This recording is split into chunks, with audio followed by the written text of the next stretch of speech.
I'm just my shoulders. Make it. Come on, now like, that's on the shoulder block. Oh. Hey. I'm like, wait a minute. All right, well, welcome everybody to our new podcast, the first episode of Sharpen. Yay! We were all together a couple months ago doing the Enrich the Itch video, which was a sequel to the launch for my book. But we had so much fun and we thought that this would be a good thing to continue, just taking a slightly different angle, which is why we came up with Sharpen. So we want to welcome you all in today. And we want to welcome all of you who will be watching the playback of this video. Yes, absolutely. Oh man. Oh, well, you guys have the agenda on your phone because Jared tonight. Oh, Don't y'all? yes. Can y'all pull up your agenda? Oh, thank you. All right, well, my name is Nicole Payne. To my right is Danielle Perry. To my left is Lynn Rue. And yes, we are missing one of the four that was here last time with us when we did Enrich the Itch, and that is our sister Natira Blount. She has to be out of town on an unexpected family business, so we are missing her, but that is why you only see three of us. She will be back. Praise God. Yes. Yes. We miss you, Natira. We do. Hey, girl. Hey, girl. So we just want to kind of roll into things, kind of tell you a little bit about the purpose of Sharpen. When we were thinking around this name, which I think, Lenny, you actually remember. remember on Enrich the Itch. Yes. Danny, you said, trying y'all to have be- anything itching to say? And Lynn was like, I love y'all. And we was like, girl, please. Just rude. Rude. But then you went on to say how, you like our sisterhood because we help each other. And you actually used the word, we sharpen one another. Yes. So that's a common thing that happens with us when we just hang out. If you've been looking at my posts leading up to today, you'll see that I said something to the effect of, we hang out like we hang out. We act crazy. And we just wanted to invite you in on the authenticity of how we communicate with each other, how we interact with each other. But what continues to bubble up in our interaction is that we do sharpen each other, And so we're going to talk about some things today, which echo some of the things in the promo leading up to today, where you'll see how we have fun. We love each other. We just hang out, let our hair down, and are just who we are. But we always end up trying to make each other better, trying to allow each other to be better. So with that, somebody said they appreciate you, girl. Oh. On your phone. I don't know who it was. I'm gonna take it. Anywho, that is pretty much the driving force behind Sharpen. It is so that we can all together whittle life down to what matters most, simultaneously inspiring, encouraging, and helping you all to do the same while you hang out with us. All right. So let's go right into the narratives during the promo this week about on the slideshow where we spoke. We each recorded our own little narrative, and we talked about what lessons we appreciate or are learning to appreciate. Okay.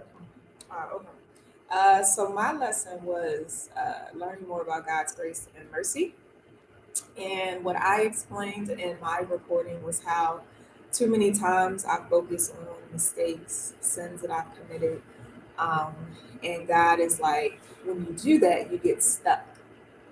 And he's right, because, when we focus so much on ourselves and we don't focus on the direction that God is moving us toward, then we tend to stay stuck and we stay in a place of stagnation. That's the word, right? Yes. Okay.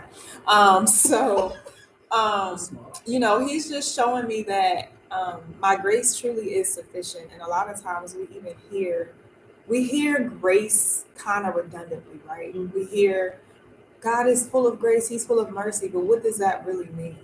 You know, like if you really slow down and think about it, what does grace mean? What does mercy mean? And when you really, really slow down and you really, you know, read what it says in his word, it's like, oh, like, yeah, God, I need that every day. Like, for real, like, I need that every day. And so, as I'm just growing and as I'm navigating life, I just can't get stuck. I cannot afford to get stuck. And God always reminds me that it's not just about me, but there's people that need me, just like there's people that need all of us. But when we get stuck in our, God, dang, I did that. Like, please forgive me, Lord. And then you feel like you're not capable or you're not worthy to be used by Him.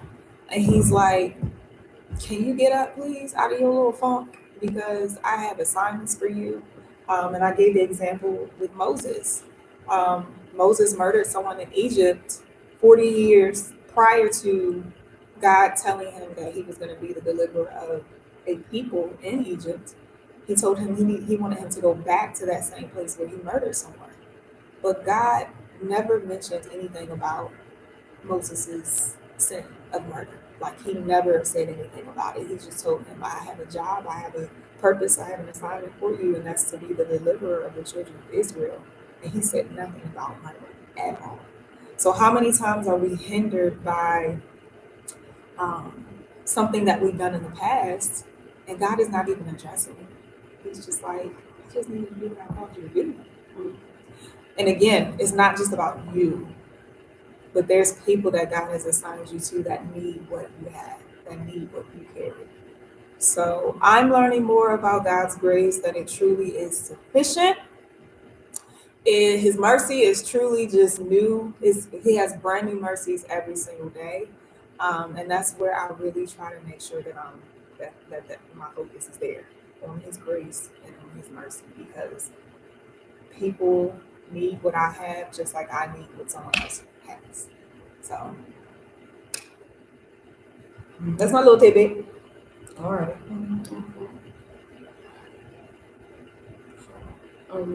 Well,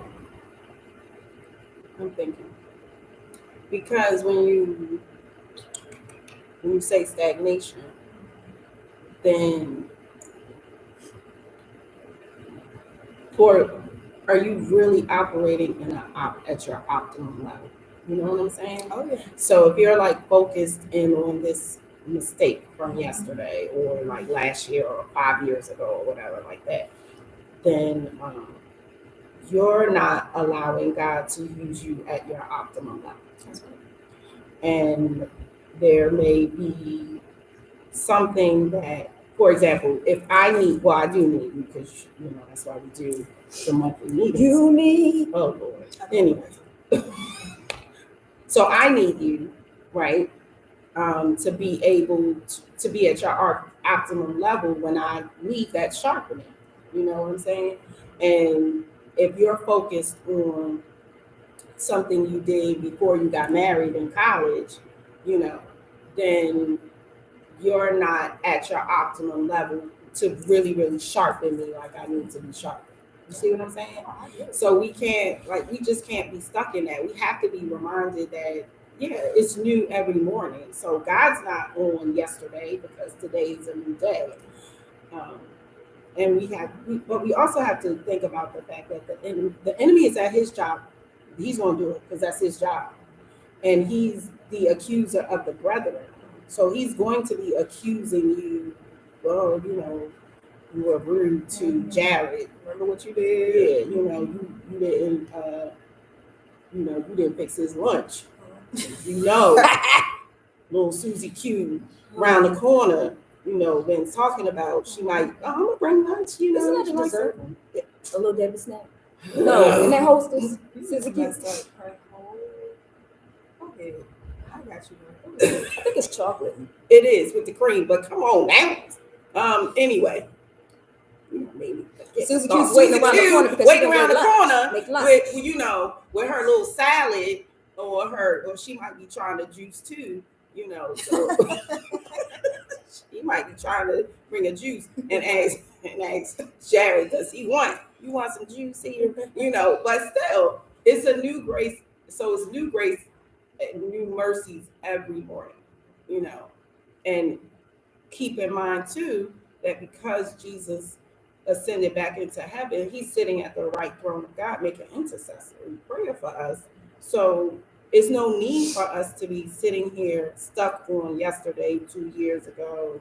What was the lesson that was learned from that? And just like keep it pushing. Yeah. That's it. You contemplating some thoughts. So. Nope. I am, but I don't have anything to say right now. It's your turn. It is? Yes. Okay. So mine's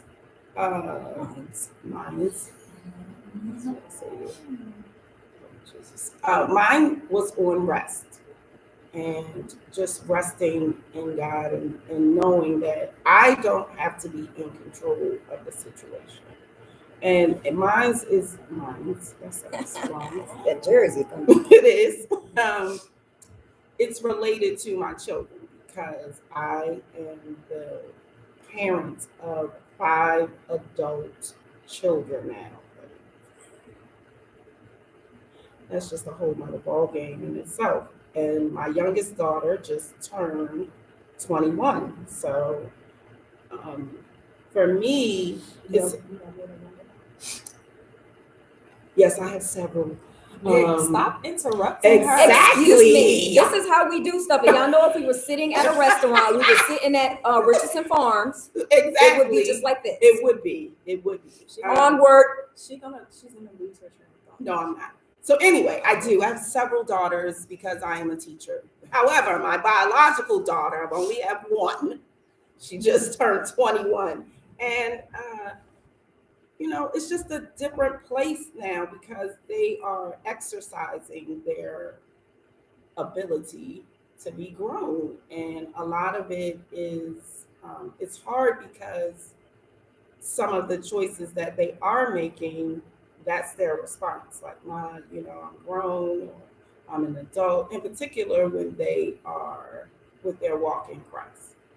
And I think back to my college days where I wasn't walking with God, and that's concerning for me because of my college days. But then I think about you all in your college days when you all were at Living Waters, and I raised my kids in the church. So I'm just thinking that, they will progressively continue, in this walk because they've been around. They've been around Nikki, they've been around Miss Danielle, they've been around Mr. Jared, and they were in college, and so they're going to keep going to church. And when they were like, I don't know about that anymore, it's just like, what do you mean? Like, what happened?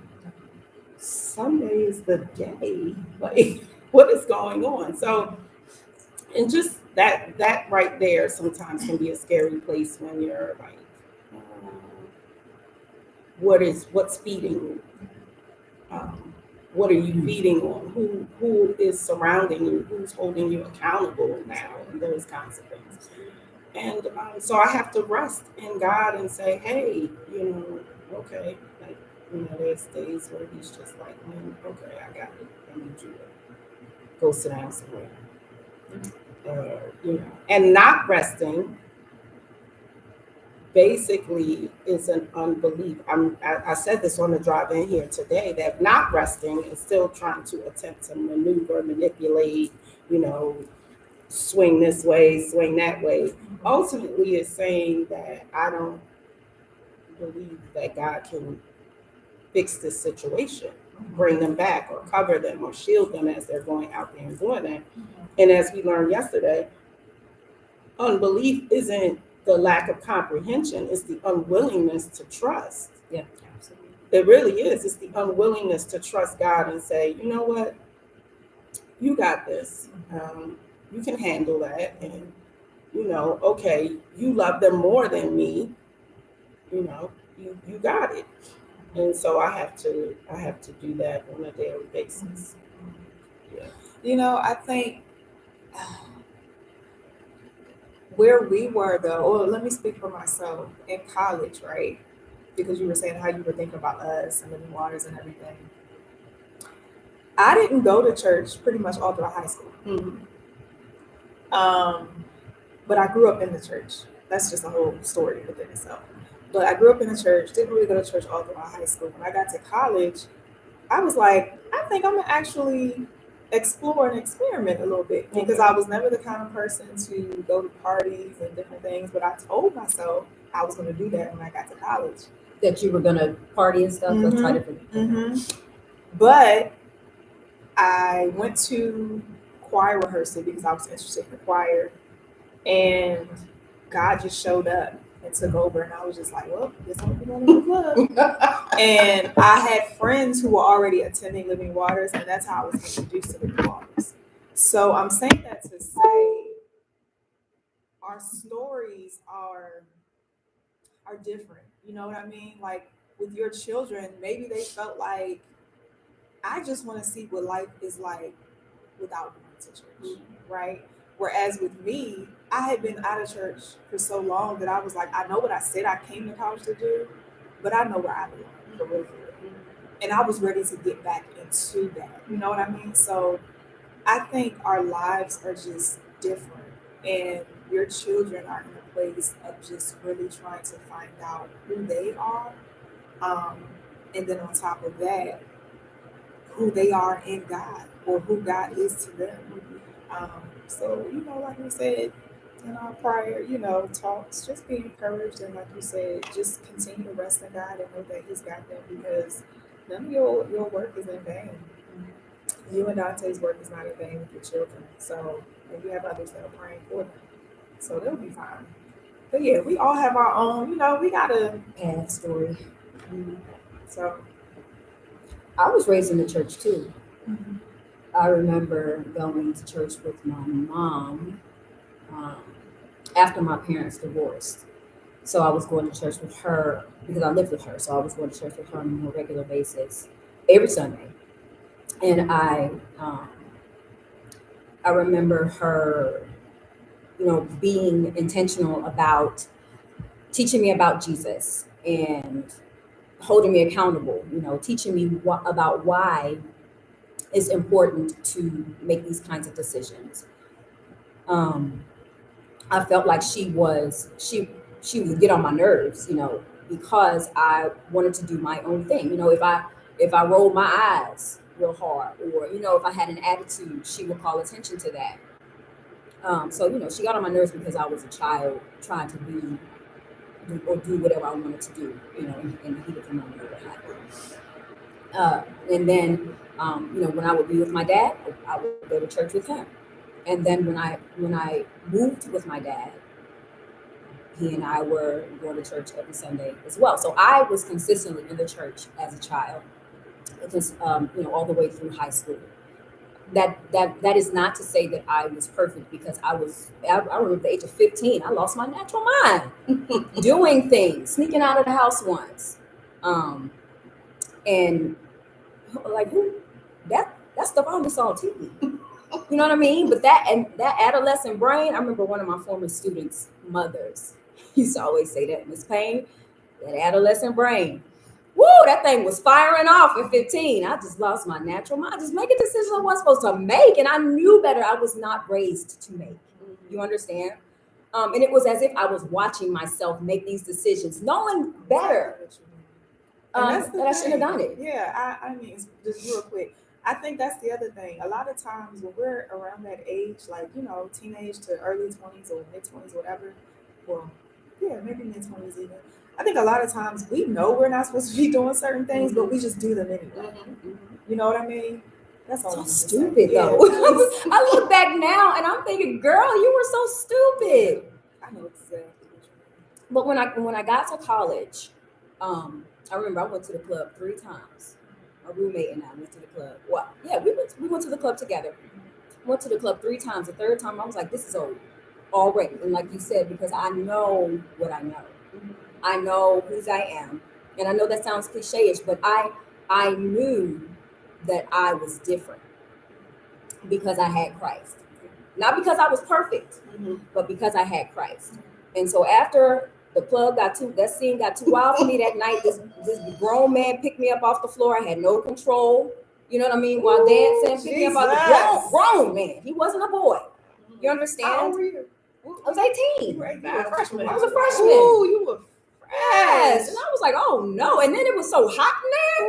The girl, we went outside and I saw that steam rising off that bald head man's head. And I was like, oh no, see, this is heat. You know what I'm saying? This heat is pointing to the heat that I'm headed for if I keep this foolishness up. You understand what I'm saying? I was like, oh no, So that was enough. That was enough for me. And I tried to play it off and he picked me up off of that ground. But you were scared. I was scared. I had no control of my little self. Oh no. So quickly, you know what I mean? I was like, Nick, okay, you're out of here, girl. You know better. You know better. And I returned to my senses. You see what I mean?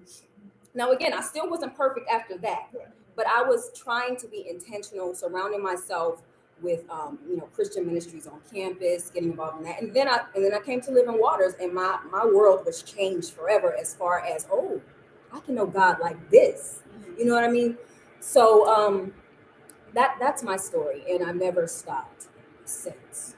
Now I lost my natural mind a couple times. You see what I'm saying? And I know you look at your kids like, where is your head right now? What is the matter with you? Who are you, and where's my real kid? Right? Yes. Yeah. So yeah. I can only imagine, because we're all in different seasons of life, and I can only imagine. I can't say that I understand how you feel, but I can only imagine. It's so funny because my relationship with my kids is definitely different from my relationship with my mother. We have very candid conversations that I would never have had with my mother at their age. And I probably still don't, and I'm like old now. But I fostered that, and still it's like, he wasn't.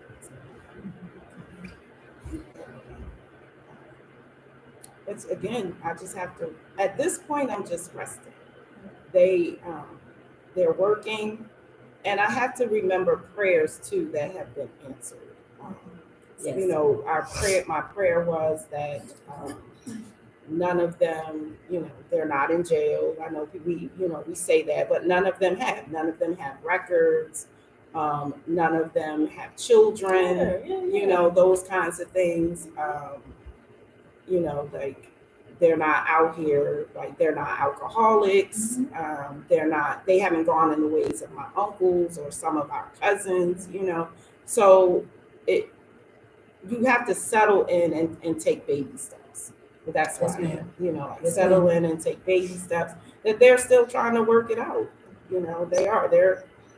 They're working out their own soul salvation just like I am. It's I just have a lot more discernment now because I've made those crazy mistakes. So they're going to make those crazy mistakes, and it's just how do you help them when they do that? If they ask for it, if they don't, sometimes they may not, and they just may want to say, "Hey, I just want to let you know," and that's it. I just want to let you know. Or there are many days where I've said, "Hey, do you want to talk about it? No. Okay. What do you want me to pray for?" And just left it like that. I remember our friend LaShawn, when she did a parenting workshop, she talked about a game face or a poker face or something like that. When your kids do things or bring things to you that internally are making you a nervous wreck and very unstable, to try to keep this together so that they will continue to come forward with their life, so they'll continue to let you in about what's going on. So I keep that with me too while I'm raising children. Mine was, why are you laughing? Because yours was hilarious. No, we're not on that one yet. We're talking about the lesson that we're learning to appreciate, which for me is process. Thought you knew, girl. But that process one was funny. She doesn't under. Do you need to read the script? Go Okay. ahead. I'm learning to appreciate process, you guys. You all know my personality type. I like to make lists. I say this all the time. I like to make to-do lists, and I like to check things off so that I feel better. I feel accomplished in what I'm doing. People would say that I am a type A personality. When I went to the ENT, he was like, "Oh, you a type AA." Can there be a double A? Well, he was like, I can already see it. I don't know you, but it's in the way that you're talking and in our conversation, I could tell you're that type. He gave me some jaw exercises to do. And he was like, I know you're going to do them. I'm not even worried about it. Why? Because you're that personality. Like, you make sure you try to stick to a regimen. And so that's my personality. And so when I am challenged to, I think like we're hearing a commonality here, to rest, right? To trust somebody other than myself, which is God in this particular case. That has been very challenging for me. And what God has been showing me is that at the bottom of all of this is pride. Because if I am dissatisfied with the process that He initiated for me, and I'm particularly, let me let you in just a little bit. If you've read my book, you already have been living, but what I'm referring to is a few years ago, Asa and I, my older son, we were watching a movie, and in a particular scene in the movie, my mind just felt like it went under assault. If you can imagine the game of laser tag and all those beams shooting everywhere, that's what I felt like was happening in my head. All of these thoughts about something pertaining to a couple of experiences in my childhood started to surface out of nowhere. And it just felt like full onslaught mode. And from that day, it's like I have had to relearn how to be stable, if that makes sense. So in the process, somebody like me with the type of personality I have, I'd be like, this is taking too long. Why can't I function internally, mentally, like I did before this mental onslaught happens? Is the best way I can describe it. And there has been so much that has come out of it, though.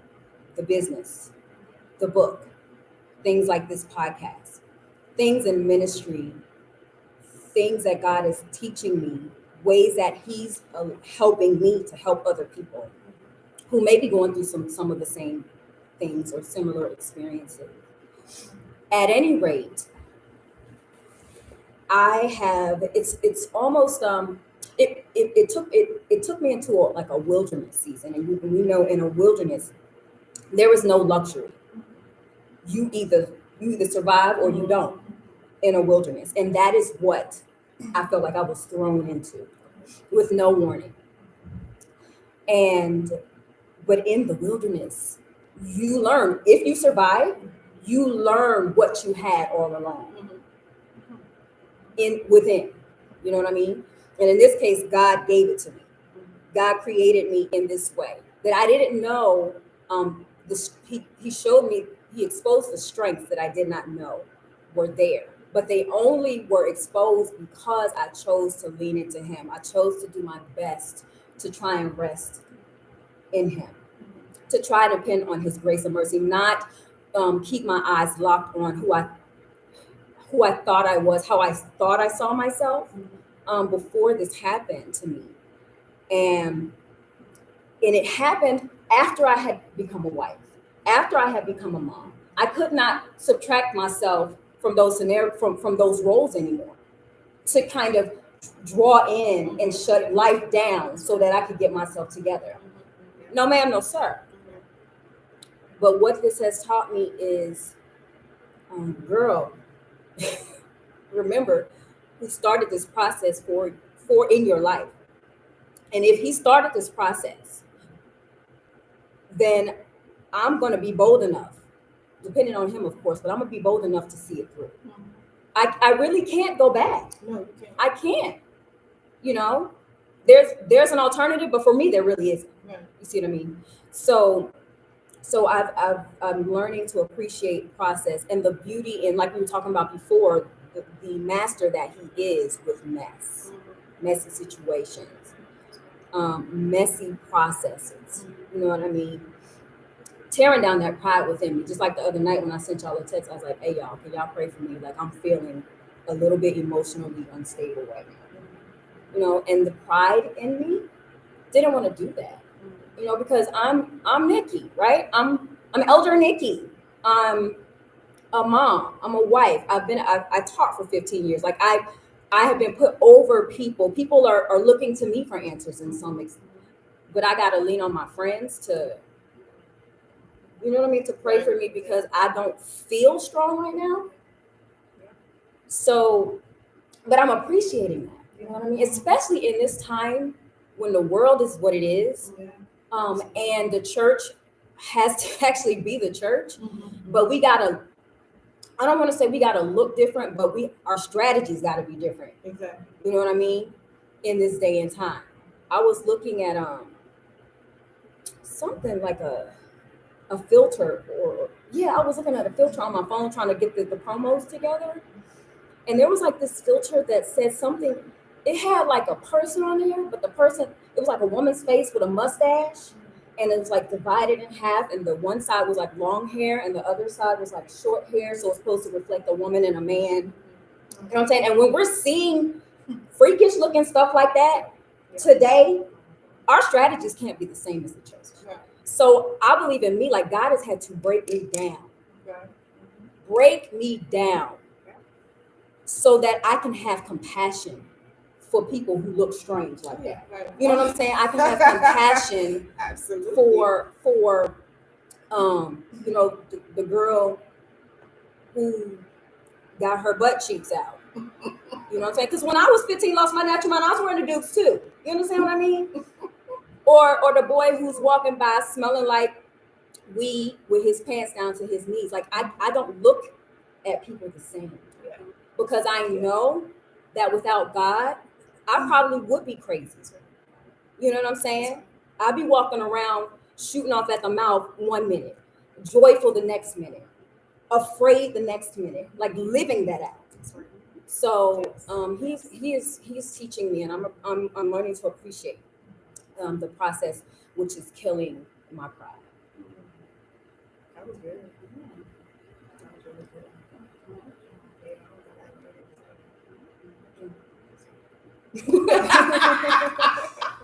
Girl, let's go to Starbucks after and buy something. Okay. Oh, thank you. Oh, I would have did it though. Okay. So now we want to talk about the slideshow that I did where we shared the specific scenarios. And I know that yours is a lot kind of similar to what you already talked about with your children who are grown. But Danny's up first anyway about the What did I write? I put it in there for you, but that's a little weird. That font. I got you. You did this, right? I did. See, this is what it looked like on my no. This is what it looked like when I did it on my computer. So why do I have this? Is this open to Docs, Google Docs? Google Drive. Yeah, in the Google. Listen, I was like, why is Nikki trying to be fancy? I wasn't. Look, that's what it looked like to me on my end. Oh, okay. I just remember the text conversation from this. So, You need no. So just reaching out to you guys about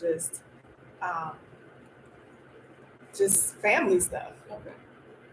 And learning how to be loving, learning how to embrace blendedness of families, right? So when you're married, you not only have your family, but you also have your spouse's family. Girl, you don't say. Yeah, that's how it works. Yeah. So It should.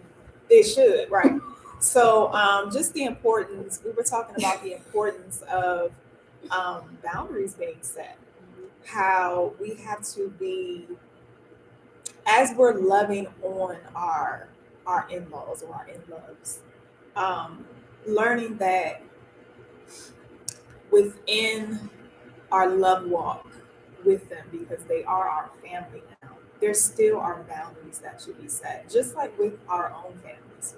For example, my mom may try to tell me how I should be a wife to my husband, and it's in a way that's kind of crossing the line a little bit. Just like I would have to set a boundary with someone in my husband's family, I would have to do the same with my own, right? So I think at times though it can be maybe at times a little bit more challenging with your spouse's family, because you're still getting to know them, you're still getting to learn just who they are as people, and so you don't want to come across as this person that is like, not feisty, but like, Feisty. okay, feisty, or just She didn't want to say just feisty. just Rude. coming off in a way that's rude or unloving or something like that. Or like, this is my stuff over here, you stay over there. Yeah. I didn't mean that. Yeah. I'm Yeah, better. I'm better. Right. I'm better. Process, come. Our conversations when we were talking about that were so good, because we were just sharing how the dynamics are within our spouses' families, and how our interactions are with them. And it really does take humility. Mhm. It takes being loving, Mhm. and it takes having real conversations when necessary. Yeah. And I think when we don't have those real conversations, we open ourselves up to, I don't want to be alone. Yes. You know what I mean? Absolutely. And granted, some people are difficult to talk to, and so you don't really want to have a conversation with them, but they are necessary, because at the end of the day, what's happening inside of you? Mhm. Because if when I get around my husband's family, I'm always like standoffish, or I'm always like, what's she about to say today, or what he about to do? I need to kind of check myself. Not saying that I can't have moments like that, but if I do have moments like that, let me make sure that I'm aware of that, and that I'm not acting out of that. You know what I mean? So I really appreciated that conversation, without giving too many details about that conversation, but I really appreciated that conversation, because, like I said, I was really checking in for my sake, to make sure that my heart and my mind was in the right place. And you guys, the way that you responded back to me was very helpful, and I appreciate the fact that when you all are saying things, you're like, look, this is just me. Mhm. I'm not telling you that this is what you should do, or this is Right. what you should say, but if I were in the situation, if I were in the situation, I'm letting you know, yeah, this is probably what I would do, but that's just me. So I always appreciate that, because we're never trying to push our opinions onto each other. Right. So yeah. You want to get along with yours. You want that cohesiveness. Look at me with that SAT word. Come on. All right. You want the cohesiveness, because ultimately what you don't want is that seeping into your space with your spouse. I didn't always handle my situations well, as you all know. I just didn't. One, because I grew up with all women. So, my brothers did not live with me in my house. So I grew up with all women, and even though my grandfather was there, he was just really quiet. He wasn't very vocal. So, women, we say what we want to say. We say how we want to say it. We can be brash. Okay. So we can be brash and not always. I love how we keep checking in with our words. That's hilarious. We're not always. We can be brash and matter of fact in that. And I was very matter of fact early on in my marriage. My mother-in-law is also matter of fact as well. We were talking the other day, and she she was talking about how, I guess, in her moment of having a conversation with her pastor, the man who married us, what about me and my personality. And he mentioned that we were very much alike. And she is. She's very matter of fact. I'm very matter of fact. But we have now come to some sort of, I don't want to say standoff, but a cohesive agreement. Like, okay, you say what you say, I say what I say. It's not. I've learned to take that it's not a meanness about her. It's just her personality, and so we have better conversations. We had better conversations over that because again, at the end of the day, that's my husband's mother. Just like my mother is my mother. And we all want to have a level. Okay, you don't want to be like, look, I'm gonna say this one. When you want to be there to support ultimately you're there to support your spouse. So yeah. But it's cool. It's cool when, you can, even if your spouse was not at a function, right? I think it's pretty cool if you and I'll say, put it like this. So if Quasi wasn't at a function, but his mom and his aunt and his sister and I were there, I would like, I would like to be able to still have fun with them, even if he's not there, and he's the link, you know what I mean? So I think that that's a really good place to be. Not saying that every family works like that. Right. Again, everybody's different. But I liked that conversation or that you brought up because, as you were saying, we all chimed back in and said, I remember saying, well, my mother-in-law is different from your mother-in-law. So the way that I would perceive the situation might be different. And I know that Kwesi and I talk sometimes about our families and the different dynamics within our families. Mine has different dynamics than his. We laugh at some, we cringe at others, depending on what we're talking about in either family. But it's good when we always try to see the bigger picture. Right. Because we know, I think that as Nat was saying last time, we are developed by our experiences, therefore we have different lenses when it comes to different things in life. And so the thing that I appreciate about processes that are hard and lessons that we're talking about that are difficult while learning is that they are teaching us the heart of Jesus, really. You know what I mean? That's what they're calling us back to. And when our hearts are continually redirected in that way, we find ourselves more consistently stepping back and saying, wait a minute, let me check. Let me present myself to be checked about how I'm perceiving. Right. And that's why he's right. Yeah. Well, I mean, yours is kind of the same. Is there any different kind of spin that you feel the need to put on it? On resting? Well, when we were taking that phone conversation, you were saying you remember conversations about talking about your grown kids and their relationships with God and how, same thing. You were saying how you remember us saying that God loves them more. Yeah.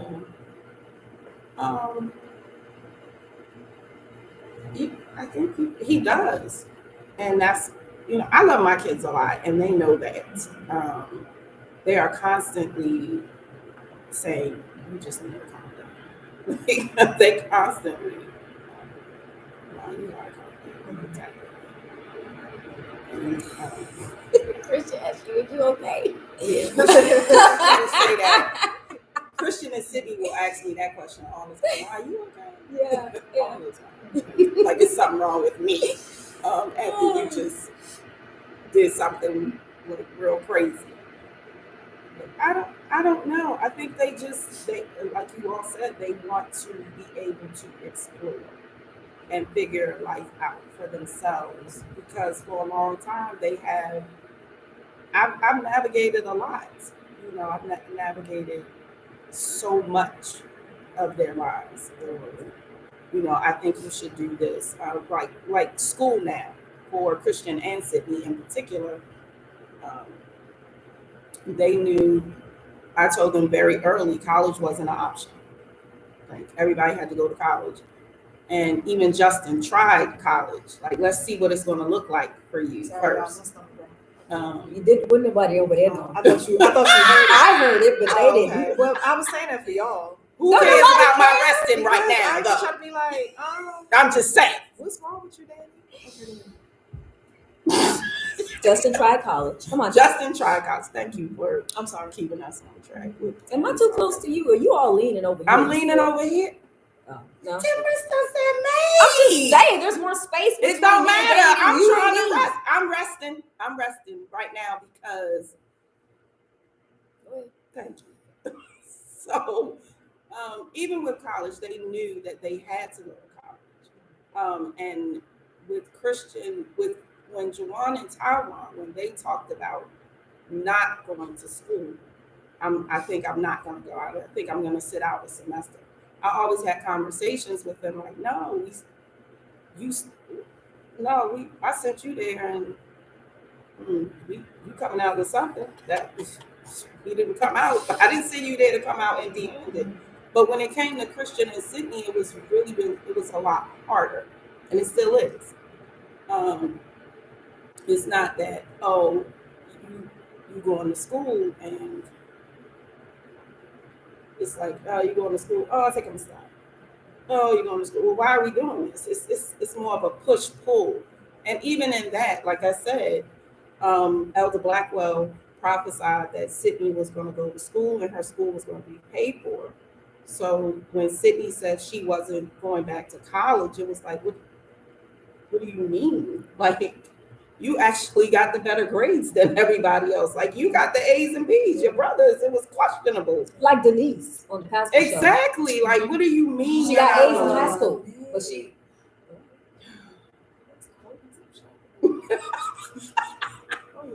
But as I shared with you all earlier before the podcast, like she actually is going back to school. She's working and she is going back to school, and her job is actually paying for her to go to school.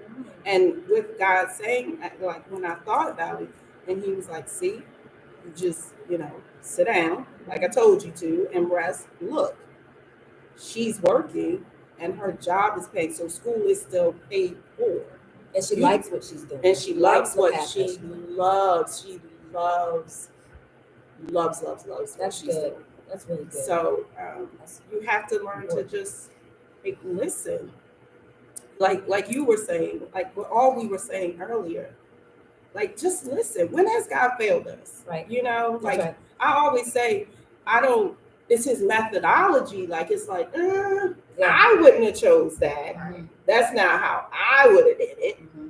But you ain't God. So go sit down somewhere or walk through, go through the process, because when has he ever failed us? And if there's something that he said no to, there's a reason for it. There's a reason for that no. And it's always a good reason, and what he's bringing is better. Like, yeah, he's going to, snatch, prune, tear down, pull up, mold you, shape you, press on you, cut on you, put you in the fire, put you in that kiln, and that flame going to be real, real hot. Yes, but in the end, it's for his glory. He's never failed us. So, just rest. Come on, rest. Sit down. Be quiet. Shut your mouth. Go Be quiet. Y'all took me on that song, but I love it. I love that song. And the people were dancing on the couch. Who are they in? Let me tell you, that song got me through a wilderness moment. Yes. Y'all were such jerks. And the wilderness will help you to no longer be picky. Do you understand me? The kids, the boys still sing that. I was like, be quiet, Mom. be quiet. Oh my Lord, I love that song. Me and Jerry used to do all the time too. Such jerks. For those who don't know, we're talking about a sin. Ooh, A sin? We is not. We are not perfect. No. I'm saying, talking about a song that Lynn came to church with one night. She was presenting, and she had the PA play it on the on the big screen back there. That's how people do, right? You think you're doing something right. You think you're bringing some relevance to You the are. It moment. was relevant. It was. And everybody has these little Snickers behind your back No, I talking thought- about We doing it in front of I your thought baby. I the thought the song. song was definitely powerful. It was, I don't know if it was Nikki Natira. It was It was y'all who Natira. It was y'all who messed it up. It really was. It was a time she's talking about how you was standing on the side like this. Love that song. Be Quiet by Ty Bello. That's what it is. Go look it up. It's a great song. But you know what, Lynn? See, it's stuff like this, right? Because I don't know a lot about. I don't know a lot about, you know, sharpening and how the process goes. I know how to sharpen a pencil. You stick it in there. Well, if it's electronic, you stick it in there and it'll shave it on off for you because it's a motor. You know what I'm saying? In the old school crank days, you know what I'm saying? You had to, and the shavings will be falling down on the floor. You put the trash can under there. Before you take that test. Right, but I'm You sure it can't have doesn't that feel sound. good. I'm sure it doesn't feel good for the wood No, if the wood had feeling, not at all. right? When you are sharpening a knife, you have that long thing, you know, and you run it across the blade. I'm sure if the metal had feeling, it wouldn't feel nice. It was it on The Color Purple where was it on The Color Purple where somebody had a belt and then they would Sharpening. she the went to razor. sharpening the razor blade. She was about to shave Mister, Mhm. right? Now she did cut him, Mhm. and he that didn't feel good because he about to backhand. Remember that? No, I don't remember. Oh, you don't. Oh, yeah. If I lost my black card for that, excuse me. No, But I just No, I only watched it once. no, because I mean that was a pretty serious movie. It did not. I It don't had care some to unhappy watch it parts now. in there. Yeah, it has some unhappy parts in there. But what I'm saying is, you know what I mean? We rub each other sometimes. We don't agree all the time, even when we joke at you for stuff. And this brings me to my text. When I was texting y'all about my outlook a particular evening about romance in marriage, let us say that, because I know there's some younger people watching this. And y'all two were not agreeing with me. I'm trying to remember the conversation. The conversation where she was like on the time schedule. She was like, "Look, this is the time, and we got to make it happen." And the this timer did because take if a it while. happened- Right. If it It took a while happened to 2 to minutes chime in. after, And I was like, first of all, the door is shut. you have grown kids that don't want really you bothering them. They're not coming to look for you. You have grown kids who are milling and doing whatever they please. You know, they're independent. They're not knocking on your door for any reason. Just saying. You understand what I'm saying? You just didn't have a little You and flexibility. Jared can run around the house however y'all want right now. It was a You know little what I'm saying? inflexible. It was a little So I was like, where's Natira? Because did say Natira that. and I both have 10-year-olds. You did say She that. has, Wait for the time. And she has 2 other children. You understand? So I'm gonna wait for her because me and her, we are in the exact same season in that light, in that respect. So I know she In understands. other words, she ain't want to hear. Exactly. It was just a little regimented. So, and then we got to the bottom of it, and we like, oh, the kids are the blockers. Remember that? They the one that's blocked. They're the ones that's blocking. You know what I'm saying? But I wasn't very pleased with y'all in that moment. You weren't. Not at all. And I was glad my girl came through. But here's the thing, right? Because 17 hours. I don't really know. I've never had conversations about sex in marriage. Let me put that out there about sex in marriage before you guys and other homegirls, where we would go out to eat sometimes and we'd be talking about it. But these conversations are very helpful for me. Thus helpful for marriage. And I would say that across the board for all of us, right?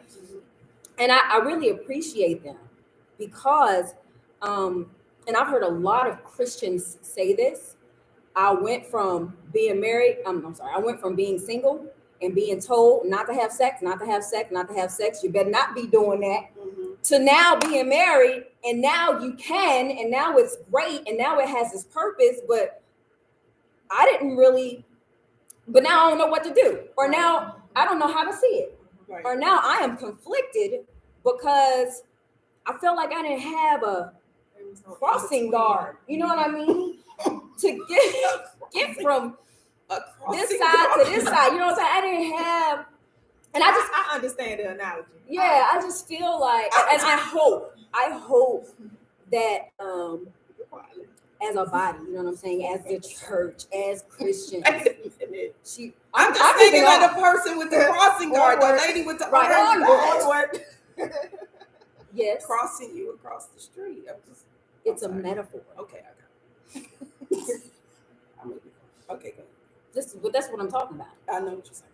So, but yeah, that was my scenario. But I love those conversations because, I mean, when we think about it, well, I just speak for me. You know, well, the Bible talks about wait, where did I say that? I'm gonna say something about, you know, the physical body when you're doing things with your body, like that is, I guess like the utmost. You talking about where it talks about sinning against your own body? Carry on. Let me see. Where, you know, we have to, our bodies are temples. Mm. And when we are sinning with our bodies, we're sinning against our bodies. I don't know.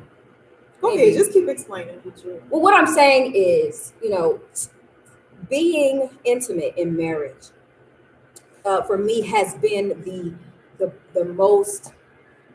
It has helped me to really see what surrender looks like, what submission looks like in a way, what pushing your will aside for somebody else's, being giving in that respect, like that physical act calls me to the highest point of that in my mind. You know what I mean? Because I could be in a moment where I'm like, I don't want to.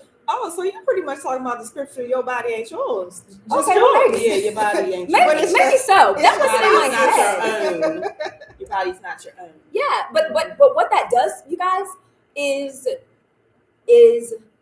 it pulls my attention, pulls my whole lifestyle to being ready to do whatever God wants me to do, whenever He says to do it. They mirror, they sit in the same boat for me. Yeah, I understand. There's like an intrinsic understanding, you know what I mean? And I know that God is not haphazard in that. In a marriage, can I say that again? Yes, in Young marriage. people or whoever is looking. In a marriage. In a marriage, I know that at least I can say that sex has been teaching me that. You know what I'm saying? You can give of your body to your spouse, even when you don't feel like doing it. Okay. It helps in my posture, in my heart posture with God as well, and vice versa. So thank y'all for requiring me to rise to the occasion. You know what I'm saying? Anytime. I mean, because you know, our boss is a conversation. That's right. That's right. And But I have learned to wait, rest when, you know, the occasion is not always going to be risen to. yes, You know? that, exactly. And don't have an attitude about it because you all know me, you know, what you mean. That's right. We rest. That's Really? right. Do we have to? Yeah. Rest. And I do wonder, what, I don't want to be in nobody else's bedroom, but what I'm saying is I wonder how this happens for other married couples. Because I know our husbands ain't sitting around talking with each other about this like we do. You know what I'm saying? Unless you know different. No. Oh, okay. Mm-hmm. But I wonder how this looks, because a healthy marriage includes sex. Yes. Yes. Absolutely.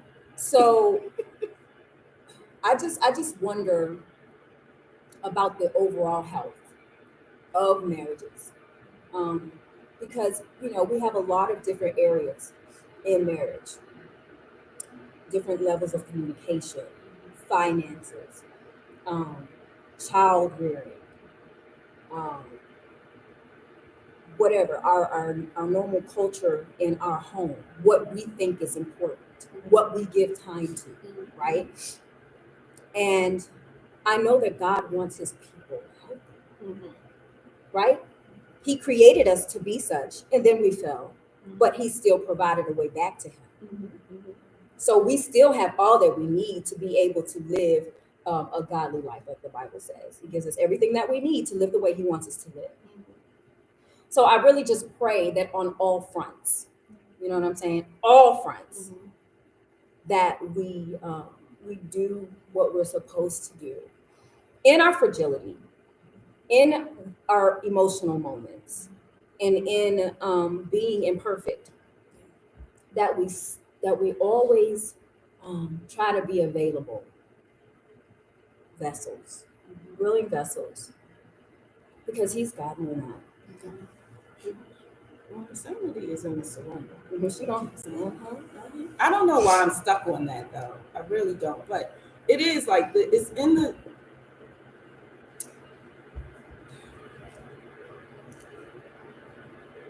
It's the I wrote that down the other day, man. sanity is in the surrender. And but the thing is that it's the surrender. It's the kingdom sanity, right? It's not this worldly sanity that because the world is just insane. Like we're in a moment, like Jared said it before, it's like everything is just cool now. Like it's just so like, oh yeah, I want to do this, so I'm gonna do it. I want to do this, and so oh yeah, that's cool. So let's just do it. And that's just insane. It's just insane. It's just an insane time for us. Like the things that people are saying and they're doing, and what's being allowed. Yeah. And for you to have that peace, for us to have that peace, the body, to have that peace that surpasses all understanding, and to be able to just walk through the trials and tribulations. Again, we're not perfect, but to be able to walk through and to be stable, because there's a lot of things that we all are experiencing, and it's like, okay, how how are you doing it? It's because you're surrendering. Like you're just surrendering. Like how did Jesus Christ walk for 3 years with a person knowing that they were going to betray them? And I'm looking at you every day, and I'm entreating you kindly, and I'm not plotting like, what? Like his sanity was in the fact that he was surrendering. He was going to surrender his life, and he had resolved that this is what I'm going to do. People think they're taking my life, but I'm really laying it down. It's You know what I'm saying? Like, so that's how he stayed sane the entire time. Like, that's how he stayed sane, knowing that Peter was going to deny him when he said, "No, I'm not." And it looked like he wasn't, because he cut the Roman soldier's ear in the Garden of Gethsemane. Like he cut it off. So it looked like, yeah, I'm not going to deny you. But then when it really got hot, yeah, I don't know him. I don't know him, and let me emphasize, I don't know him, because I'm gonna cuss you out telling you I don't know him. Because y'all get on my nerves, keep asking me. Right, because you done asked me 3 times and I already told you. I don't know that brother. But it was in the surrender, like, okay, I'm surrendering. Yes, okay, yes, I just heard him. The 3rd time, I'm still surrendering. You know what I'm saying? So, like I said, I mean, when has God really failed? When has he failed us? When you think about it. The other day, I wrote this down. I wrote down what you've been saying about sanity is in the surrender, because I was reading in Hebrews. I know we're in Hebrews right now on the prayer call. So I was trying to read ahead. And in chapter 4, verse 10, it says, "For the person who has entered his rest has rested from his own works, just as God did from his." Because I kept asking the question, like, what is this rest? What is this Sabbath rest? How does it look? Exactly what is it? And And then I was looking at it, and it pulled me back to Genesis when God created, and He rested on the seventh day, which we call the Sabbath, because He looked at what He had done and said that it was good, and He set that seventh day apart as holy, as sacred, as separate, to be honored in that way, to be seen in that way, and so that is how we, as believers, and especially in the book of Hebrews, where the Christians are being encouraged to keep the faith and to not stagnate, to not stray, right, and to understand the importance of Jesus Christ and His position and how we should see Him. And that particular verse stood out to me because it's basically saying when you step away from your own agenda and you honor God as the agenda maker, that is when you live in a place of rest, like we've been talking about. Because if we think about it, when He created everything, and He created the animals, and He created the land, and He, created the vegetation and all of these things, right? Those things did and were what He said they would do and would be. You understand what I'm saying? They didn't rise up and say, "No, God, I'm gonna be purple grass today." No. And so we need to look at that. I know I need to look at that consistently when I am working on the rest, in a sense, and trusting and believing Him when He tells me I am this, when He says I can do this, when He says to do this. I am to be so, hold my own desires so loosely, in a sense, that He can always correct. He can always shift my plans, and that I don't let go kicking and screaming. That is when I enter rest, that the scripture talking about. And so then, like we said, that's why the sanity is in the surrender. Keeps you right-minded. What time is it? 10:20. Oh, okay. Well, I think we're at the end. Can I see that last little bullet?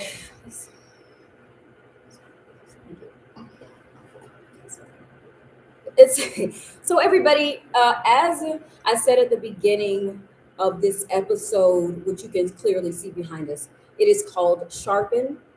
The particular verse out of the Bible that speaks to this title is Proverbs 27:17.